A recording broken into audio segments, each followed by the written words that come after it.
And the presentations by the leader of the opposition and others would want to suggest that in some way the government is acting outside of the established institutions, outside of the law, that the government is acting in a way illegally. Madam Speaker, I rush to the discerning ears and listeners to say that that is not the case. The very people who would want to create that narrative were the very people who created the law to allow for this.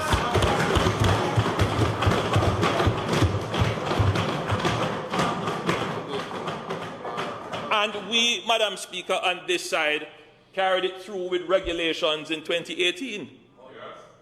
Because it is well understood that this is an important part of our procurement process. And it is not unusual, Madam Speaker. It is not unusual to Jamaica. It can be found in other countries, in other jurisdictions where there are these provisions. They have these provisions for national defense reasons, and they have these provisions for national project and development reasons, and they have these provisions for strategic reasons. So it's not unusual. Now, Madam Speaker, the leader of the opposition went to great lengths to make a profound point. The point that the leader of the opposition was making, Madam Speaker, is that this kind of exception is different from others that could have been made because you're making an exception on Jamaican taxpayers' funds. And therefore, we should take greater precaution to protect Jamaican taxpayers' funds. And I agree with you, leader of the opposition. We must make every effort to ensure that not 1 cent of Jamaican taxpayers' resources is wasted. Not 1 cent. So, Madam Speaker, the leader of the opposition then totally ignored that there was a process in place, started by this administration with JD, but continued and expanded by the administration led by members on that side, called Mid-P, where multiple times what we are proposing to spend here was negotiated. And there was no concern then that there was any concern about value for money. Where was the concern about value for money when the then government, no opposition? Can I raise another point of order?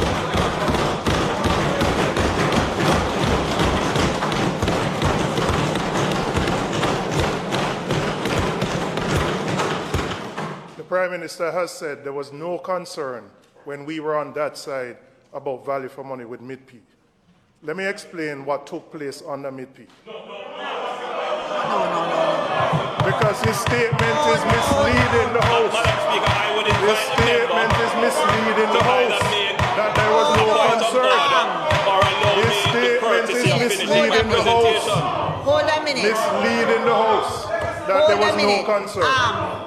Member, if you rise on a point of order, then what I want you to do is to say exactly what your point of order is, not to do an explanation. Sure. The point of order is that the Prime Minister is misleading the House by saying there was no concern on this side about value for money with Mid-P.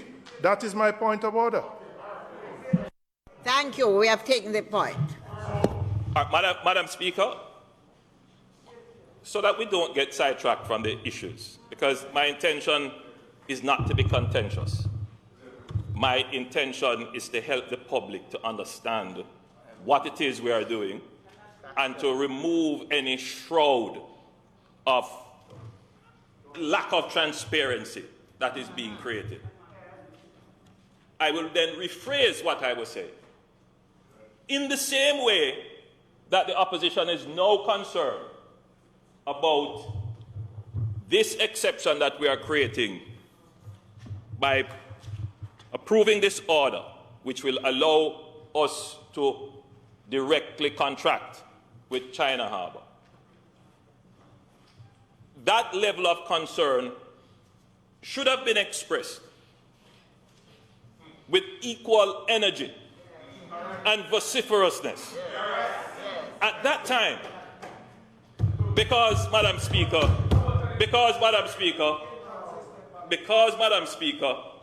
though, hold on, because at that time, under that arrangement, even though it was a loan, today Jamaica's taxpayers' money is paying back for those loans.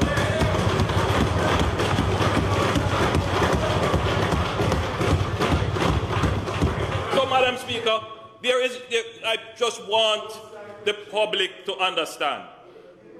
We on this side don't sit here neglecting your best interest, as would be the suggestion of the opposition. Why is this in Jamaica's best interest? Madam Speaker, first point is that the model of bilateral arrangements which result in direct contracting is a model that Jamaica can say we have benefited from. We can point to several projects that have been done as a result of that. Now, that model of the bilateral arrangement with our strategic trade partner, China, comes with certain conditions. There are conditions on the loans, there are conditions on the materials used, there are conditions on the concessions that we would have had to give, there are conditions on the labor that is used. And if you're asking about transparency, hold on. And if you're asking about transparency, Madam Speaker, you are not allowed to share the contracting documents and the loan documents. So that arrangement is, Madam Speaker, when you talk, if there were to be, in other words, the concern that the opposition has come here today with, those should have been made when they were engaging in the bilateral. Indeed. No, Madam Speaker, that is not transparent by any measure. No, Madam Speaker. We engaged with the government of China and with China Harbour on a bilateral basis in somewhere about 2016, 2017, thereabouts, to do the perimeter road. Now, bear in mind, Madam Speaker, that there is no divide about doing the perimeter road, as has been expressed. This is being touted now for 20 years that we should have done it. We came on board and we said, you know what, let's move this thing ahead. Yes. Madam Speaker,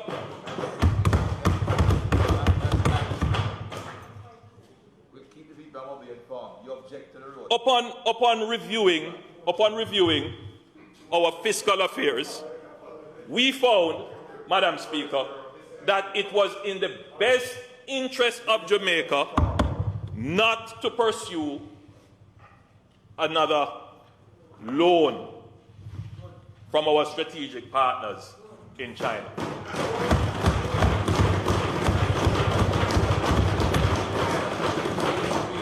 Now, Madam Speaker, I want it to be clear. China has been very helpful to Jamaica. And we are most grateful for the support and assistance that China has given to us. In difficult times when nobody remembered Jamaica or would invest in Jamaica.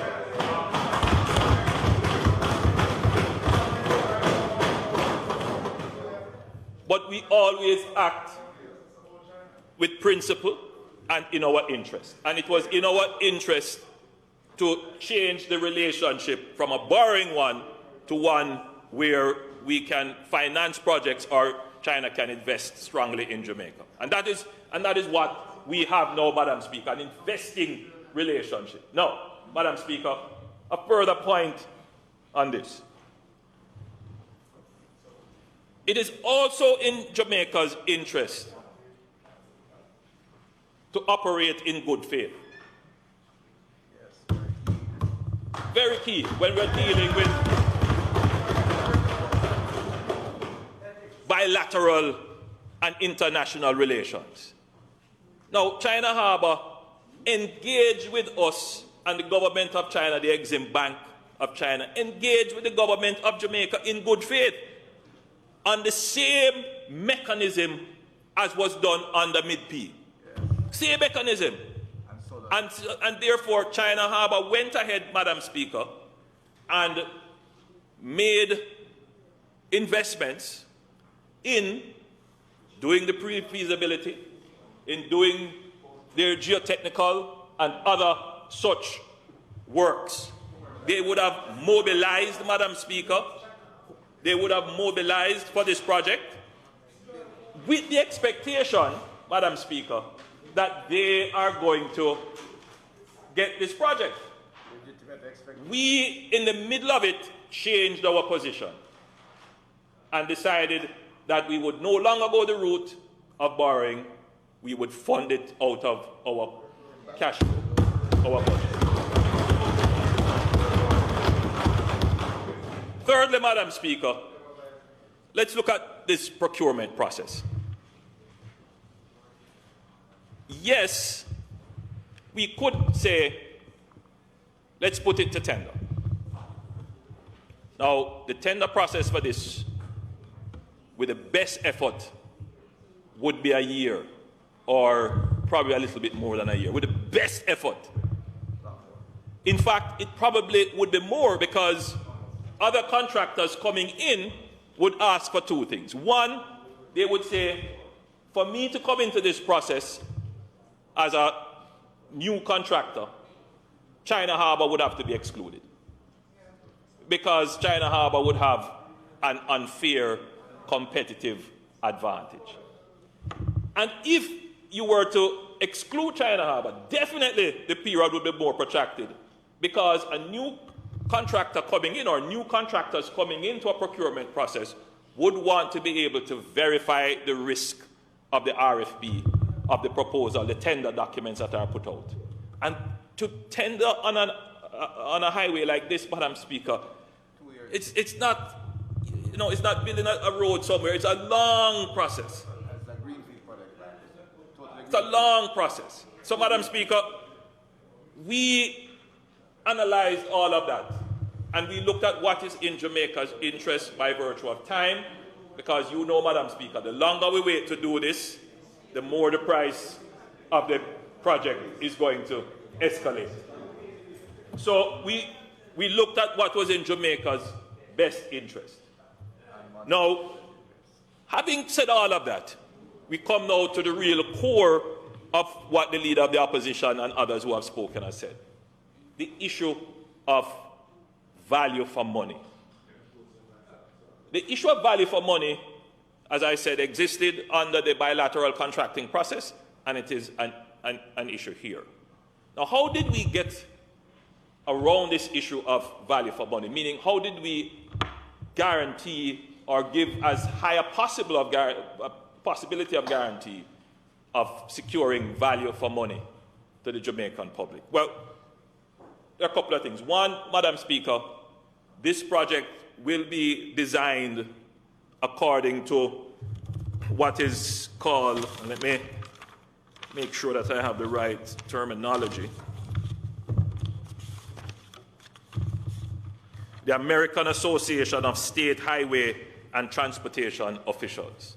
So that along, Madam Speaker, with ISO standards and our quality management plan will ensure that the quality of the work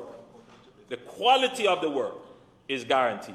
So whoever, Madam Speaker, will be the project engineer or the project supervisor, that is the standard against which they will be judging all output relative to payment. So there is an open source standard that anyone can look at and say, was, for argument's sake, 3 inches of asphalt placed on the road. That is the standard required. And I don't know what that standard is. I'm just saying that for argument's sake. Or were they, a certain PSI, pound per square inch of concrete put down? That can always be tested. So there are standards that are open and transparent, and it is to those standards that the works will be assessed. So that's number one. Madam Speaker, number two, Jamaica developed, the NWA specifically, a system that they call their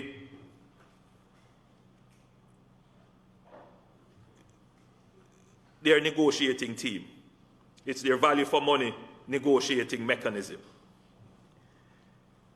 And that negotiating mechanism pulled on experts in the field, public officials working in, at the time, the NWA, NROC and other areas. And that negotiating team would negotiate the price of every element of the contract with China Harbour.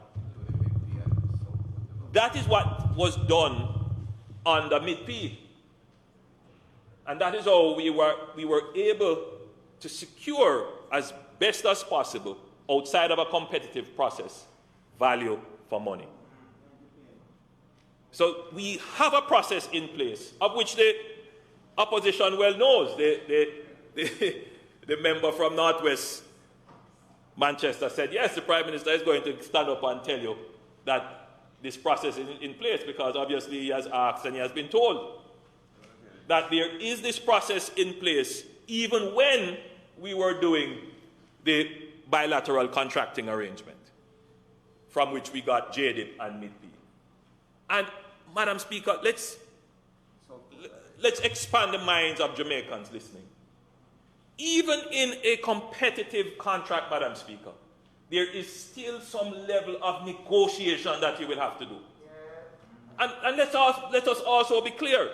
A competitively led contract does not always lead to the best result. Most times it will, but not all the time. Because, Madam Speaker, from where I sit in the Ministry of Economic Growth and Job Creation, sometimes, Madam Speaker, we have selected on competitive bids the lowest cost tenders. And you know what that, Madam Speaker? After we select them, they end up can't do the job for the price they promise. We end up having to go and negotiate with them. And we end up, Madam Speaker, paying much higher than what they told us they could do it for. So, Madam Speaker, I'm not in any way trying to diminish the value of competitive tenders. It is important, no, but we must expand the conversation. Because in trying to create a negative narrative, we as public opinion, public leaders, Madam Speaker, we have a duty to bring knowledge to the people. Can't be just one-sided in our conversation. So, this is a discretion provided in the law for the government to use. And it is not a discretion that should be used arbitrarily or wantonly. And the government is seized of it, which is why I am happy for this debate to explain to the public that the government isn't doing anything nefarious or hiding anything or trying to, in some way, create. At some point, you have to have some faith in your government that the government is going to act in your best interest. So, Madam